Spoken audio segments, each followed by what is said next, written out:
Hey guys, this is Wayne with Next Gen Exteriors. So, we're talking about kind of like a maintenance but like aftermath. Looking at the aftermath after you get a really heavy storm.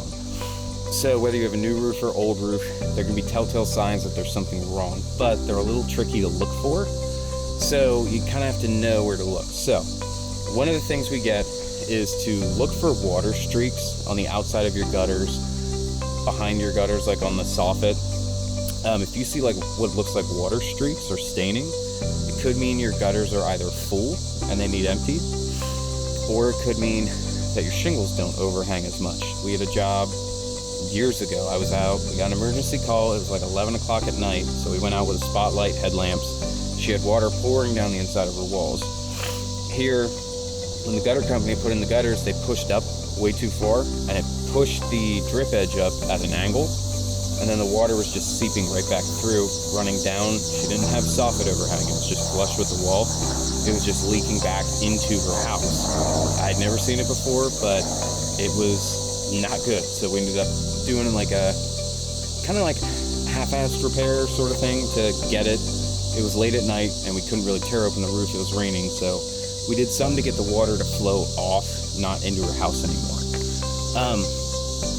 But I've seen people where their shingles don't overhang as much. Actually, on part of my roof, I was lazy and rushing, and I didn't overhang them as much as they should. So the water tension just grips the shingle, hits the drip edge, and then goes right behind the gutter. It doesn't drip off like it's supposed to. It's a little bit of a lower slope roof. So stuff like that you can look for, but the only reason I saw that was because I saw that it was slowly dripping and there was water staining behind the gutter on the fascia. So that's something you can look for. You can look to see if you have downspouts that pipe out into your yard or something. You always want to check those and see if there's like signs that the water is actually getting through. Sometimes critters build nests. Sometimes my house has a lot of spruce trees, so I always look to see if there's a pine needle pile outside of it. I'll either clear it out and make sure it's running right.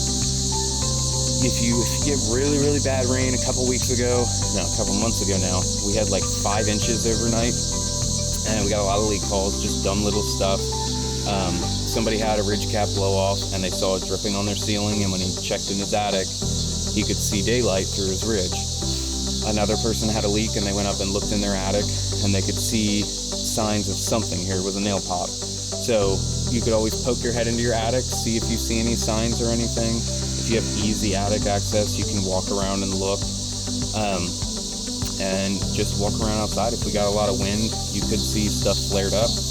My one neighbor, I haven't had time to talk to him, but he's had ridge caps sitting on his roof for a while now that slid down. He must not have noticed. So just do a walk around of your house, look at your roof, see if there's anything that looks out of place or anything. But yeah, when it comes to your gutters, look for staining on different areas. That could mean it's not flowing right. Check your attic. But yeah, stovepipes, you can check your stovepipes. If you have a wood stove or a pellet stove, coal stove, see if there's rust streaks. If you have a fireplace, check inside your fireplace. Sometimes a topper will move or not hold the water out as well. So if you have water coming through your chimney, that could be an issue. But yeah, so those are some of the stuff to look for. If you need an inspection, that's one of the things we look for as well. Feel free to call us over here at Next Gen Exteriors. We'd love to come out and look at it for you.